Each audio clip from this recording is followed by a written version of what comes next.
오늘 은혜 받으실 하나님의 말씀을 살펴보도록 하겠습니다. 오늘 은혜 받으실 하나님의 말씀은 요한복음 8장 12절 우리 한 절 말씀입니다. 요한복음 8장 12절 말씀입니다. 우리 성경을 보시고 또 스크린을 보시고 같이 합독하도록 하겠습니다. 예수께서 또 말씀하여 이르시되 나는 세상의 빛이니 나를 따르는 자는 어둠에 다니지 아니하고 생명의 빛을 얻으리라. 우리 8장 12절 한 절 말씀입니다. 오늘 이 말씀은 우리 에고 에이미 우리 예수님의 자기 선언 우리 두 번째 말씀인데요. 나는 세상의 빛이다라는 선언입니다. 이 선언은 우리 예수님이 장막절 절기를 지키는 중에 성전뜰에서 성전뜰 헌금함 곁에서 우리 무리들을 가르치실 때 이 말씀을 하신 내용입니다. 이 말씀은 8장 20절에 우리 예수님이 헌금함 옆에서 가르치셨다는 이런 말씀이 나오고 있습니다. 오늘 이 장막절이라는 것은요, 이스라엘의 그 절기 중에 아주 중요한 절기지 않습니까? 그런데 그 성전뜰에 있는 여인의 뜰이라는 그 장소에 우리 횃불을 크게 만들어서 우리 높이 이렇게 세워놓은 이런 광경입니다. 그러니까 밤에 이루어진 거죠. 바로 이 여인의 뜰에서 이런 그 큰 불기둥을 세워놓고 우리 주변을 환히 밝혀진 이런 상황에서 이렇게 예수님이 말씀을 나누는 그런 내용입니다. 여러분, 이 불기둥 하면은 이스라엘이 광야 생활을 통과할 때 낮에는 구름 기둥, 밤에는 불기둥으로 인도함을 받은 그런 삶을 우리가 기억을 합니다. 여러분, 불기둥은 하나님의 보호와 또 하나님의 임재하심과 그리고 그 인도하심을 상징하는 그런 불기둥이기도 합니다. 그런데 이 밤에만 불기둥이 생겼기 때문에 이 뭡니까? 이 캄캄한 밤을 밝혀주는 귀한 역할을 했다는 겁니다. 그런데 이 예수님께서는 이런 상황에서 자신이 세상의 빛이다라고 이 선언을 하신 것입니다. 우리 12절 말씀 우리 다시 한번 보도록 하겠습니다. 나는 세상의 빛이니 나를 따르는 자는 어둠에 다니지 아니하고 생명의 빛을 얻으리라. 여기에서 세상의라는 이런 말은 온 인류 전체를 말합니다. 예수님이 이 땅에 오신 것은 모든 인류를 다 구원하시기 위해서 이 땅에 오셨습니다. 우리 자신을 예수님께서 빛이라고 이렇게 말씀을 하신 것은 바로 이 세상은 온통 어둠에 처해 있기 때문에 그렇습니다. 이 어둠의 주관자가 이 세상을 다스리기 때문에 그렇습니다. 그 빛은 바로 이 모든 사람에게 바로 영원한 생명을 얻게 하는 이런 빛이다라는 이런 의미입니다. 우리 에베소서 5장 8절에 이렇게 말씀하십니다. 너희가 전에는 어둠이더니 이제는 주 안에서 빛이라. 빛의 자녀들처럼 행하라. 전에는 어둠이었다. 예수 믿기 전에는 어둠이었다. 하나님의 말씀을 들고 살아가기 전에는 어둠이었다는 겁니다. 그리고 이제 이사야서 9장 2절 말씀엔 이렇게 말씀하십니다. 흑암에 행하던 백성이 큰 빛을 보았고 사망의 그늘진 땅에 거주하던 자에게 빛이 비추도다 라고 이렇게 말씀합니다. 여러분, 예수님이 말씀을 선포하시는 중에요, 거기에 이스라엘의 종교 지도자들이 함께 있었습니다. 이 큰 장막절을 지켰기 때문에. 그런데 이스라엘 종교 지도자들이 능통한 것이 구약 성경이지 않습니까? 이사야서 9장 2절은요. 바로 이 흑암에 행하던 백성들이 큰 빛을 보았다라는 이 말씀은요. 바로 메시아가 이 땅에 오실 것을 상징하는 그런 말씀이지 않습니까? 그런데 예수님이 바로 이 빛에 대한 얘기를 할 때마다 바로 저 사람이 이 메시아인가라는 의구심을 품으면서도 인간으로 오신 것은 인정을 하지 않는 그런 모습이지 않습니까? 그런 우리 상황 가운데 예수님은 계속 이 말씀을 전하시는 그런 내용이죠. 우리 분명히 구약에 정통한 이런 종교 지도자들이었지만 이 큰 빛을 선언하시는 예수님을 알아보지는 못했다는 거예요. 너무나 좀 우를 범한 얘기죠. 그 사람을 메시아를 기다린다고 하는 사람들이 실제적으로 이 땅에 우리 예수 그리스도가 오셨어도 그것을 알지 못하는 그런 우를 범한 것이죠. 여러분 우리 성도들에게도 너희는 세상의 빛이라 이렇게 표현한 말이 있습니다. 우리 마태복음 5장 14절 말씀인데요. 이 말씀은 왜 이런 말씀을 표현할까요? 예수 그리스도를 믿었을 때 바로 영생을 얻은 자녀들이기 때문에 너희는 세상의 빛이라 라고 이렇게 표현하는 것입니다. 그래서 우리 하나님 믿는 사람들은 이 세상의 빛된 역할을 감당해야 된다는 이런 마음을 갖게 됩니다. 여러분 이 세상을 바라보면 우리 세상 사람들이 죄악으로 또 죄악의 어둠으로 이렇게 감싸져 있는 것을 느끼지 않습니까? 제가 이제 옛날 시골에 살을 때 저희 마을이요 아주 평안한 마을이었습니다. 우리 박무실 목사님 잘 아시겠지만 저희 마을 속에 굉장히 평화롭고 꽃이 피고 시내가 흐르고 앞에 이 개울이 흐르고 이렇게 아주 마을이 좋았는데 아주 나쁜 점이 뭐냐면요. 각 집집마다 구슬하고 무당을 불러다가 뭐 이런 구슬하는 그런 일들이 아주 빈번했습니다. 가끔 이제 그런 이야기 저 구슬하고 한번 구경하러 가자고 막 이렇게 해서 이 동네에서 어릴 때 구경 다녔던 이런 생각이 나는데 우리 뭐 머리하고 옷에 무슨 색깔 나는 이런 옷을 입고 막 춤을 추어가면서 뭐라고 하던 이야기들이 이렇게 생각이 나는데 지금 생각해 보면 마을은 평안했는데 영적으로는 되게 어두웠다는 거예요. 무당이 온 마을을 다 지배하고 있으니까 어두운 세상 아니겠습니까? 하나님이 빛인데 그 말씀이 빛인데 그런 것을 전혀 우리 찾을 수가 없는 그런 마을이었다는 것이 지금 와서 보면 그 우리 마을의 형태가 그런 상황이었습니다. 그런데 우리 공동묘지 옆에 우리 감리교회가 하나 딱 섰는데요. 마을 사람들이 이제 그거를 다니기 시작하는데 아주 유별나게 다니시는 한 분이 하나 있었어요. 이 새벽 기도를 가기 위해서 1시간도 넘는 거리를 우리 골짜기를 지나고 논두렁을 걸어서 그 새벽 기도를 다니는데 하루도 안 빠지고 다니는데요. 바로 그분 때문에 마을에서 수군거리는 소리가 났어요. 아니 도대체 저 사람은 뭐에 홀렸길래 이 새벽길에 저 공동묘지 옆에 있는 교회를 다니느냐고. 그런데 그 마을의 그 어르신이 우리 교회의 빛이었다는 것을 우리 깨닫게 됩니다. 나중에 그 가정의 자녀들이 너무나 잘 되고 우리 이 도시에 나와서 사업을 하는데 너무 잘 되는 모습을 보고 사람들이 다 저 사람 교회 다녀서 그렇다고 그렇게 이야기하는 것을 들었습니다. 우리 실질적으로 그런 사람이 꼭 필요하더라고요.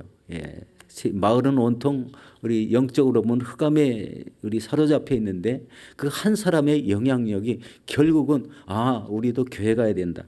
그래서 조그만 때 우리 교회 가서 이 커다란 눈깔 사탕 먹어가며 우리 찬송을 배우고 말씀을 배웠던 그런 기억이 납니다. 여러분 여기 빛이 임하면은요 어두움은 순식간에 사라집니다.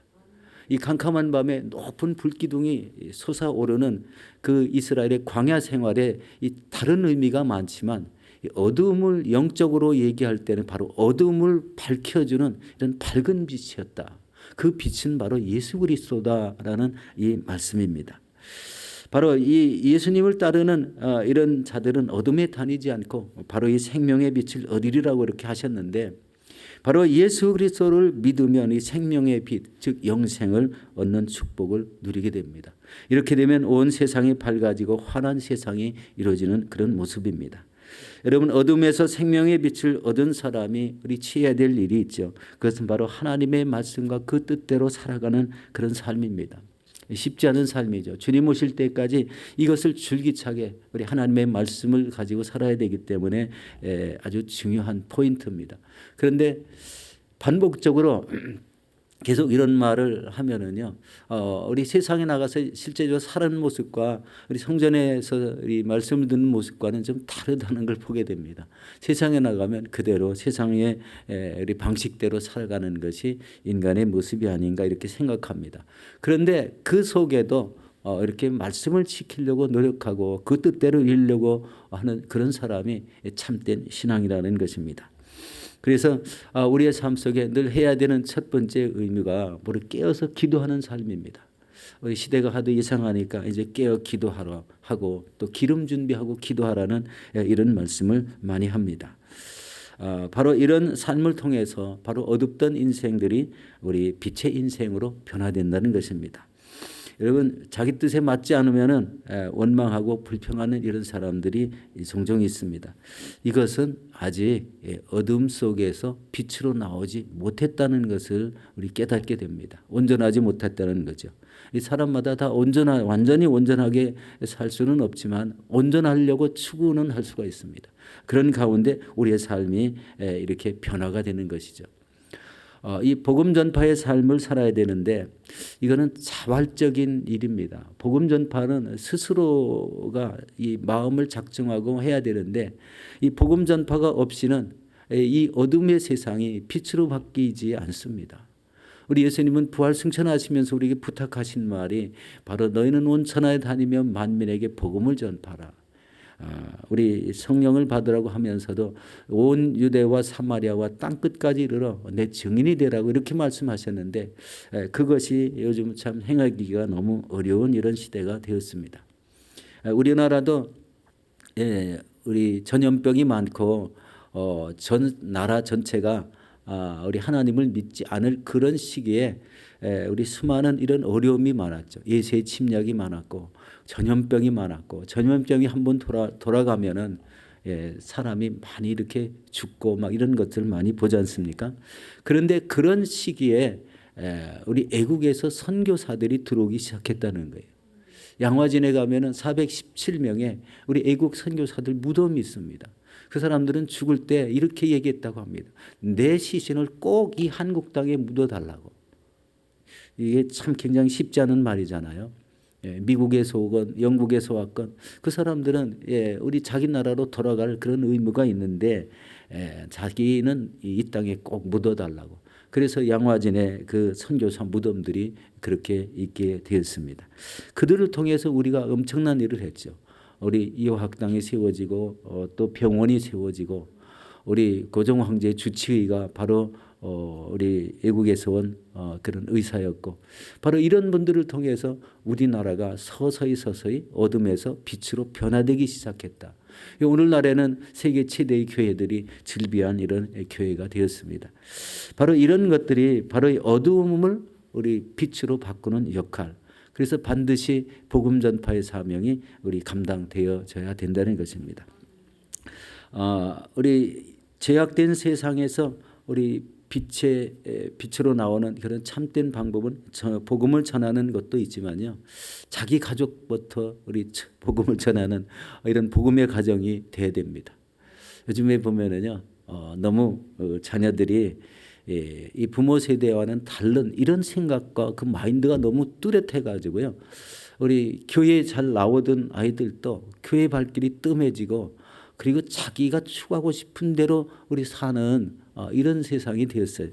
그래서 이 자녀들부터 가정부터 복음화시키는 그런 역사가 꼭 필요한 것입니다. 자, 두 번째 말씀은 예수님은 공의로운 빛이다. 우리 말라기서 4장 2절 말씀입니다. 내 이름을 경외하는 너에게는 공의로운 해가 떠올라서 치료하는 광선을 비추리니 너희가 나가서 애양간에서 나온 송아지같이 뛰리라. 이렇게 말씀했습니다. 여러분, 이 말씀은요, 하나님을 경외하는 자에게는 하나님의 약속의 말씀인데 바로 이 공의로운 해가 떠올라서 어두운 세상을 바로 이 아픔과 죄악의 세상을 또 불법이 난무하는 이런 세상을 이 광선으로 치유하신다는 거예요. 이 공의로운 해라는 것은 심판주를 의미합니다. 이 공의라는 것은 하나님의 말씀의 기준에서 잘못된 것은 심판하는데 이때는 마지막 때의 일이죠. 공의로운 해가 떠오른다는 것은 예수님이 오시게 되면 바로 심판주가 되신다는 이런 의미입니다.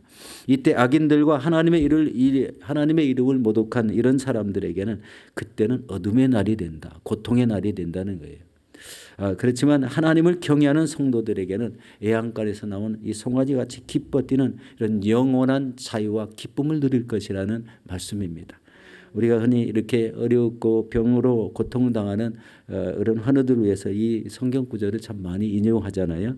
그러나 실제적으로는 예수님의 그 공의 심판 앞에 우리 하나님을 믿는 사람들에게는 영원한 자유와 기쁨을 얻는다는 그런 상징적인 말씀이 예한간에서 나온 송아지같이 기뻐 뛴다는 그런 의미가 되었습니다. 여러분 또 세 번째는 우리는 이 땅에서 우리 살면서 빛의 열매가 있어야 됩니다. 에베소서 5장 9절에 보면 빛의 열매는 모든 착함과 의로움과 진실함에 있느니라. 여러분 이 말씀은요 우리 하나님의 그 성품과 직결되어 있는데 바로 이 하나님의 성품을 우리 자신도 그대로 나타나야 된다는 그런 의미입니다. 빛의 열매는 모든 착함과 모든 의로움과 모든 진실함에 있다. 이게 모든 자가 이렇게 다 들어가죠. 모든 착함, 모든 의로움과 진실함이다. 여러분 착하다는 것은요 하나님의 관용과 자비와 인내를 말합니다. 이것은 이웃을 대하는 태도를 말합니다. 이웃을 대하는 태도는 항상 착하게 우리 대하라는 거예요. 우리 집 옆에 큰 우리 팜시리가 있습니다. 그런데 펜스 안쪽이 우리 쪽에 나무가 있는 게 아니라 옆에 쪽에 나무가 있어요.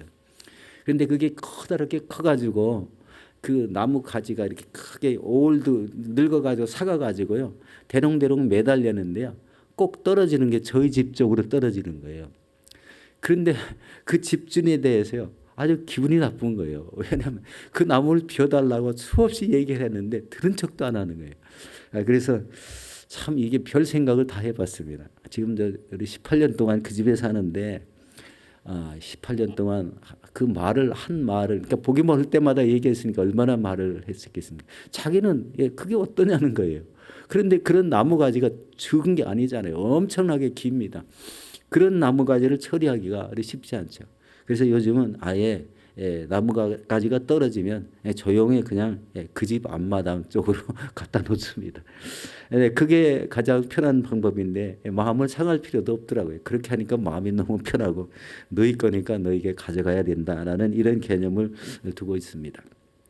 여러분 의로움이라는 것은 전혀 그릇됨이 없는 행함입니다. 우리 공의를 말하죠. 하나님은 항상 공의 하나님이십니다.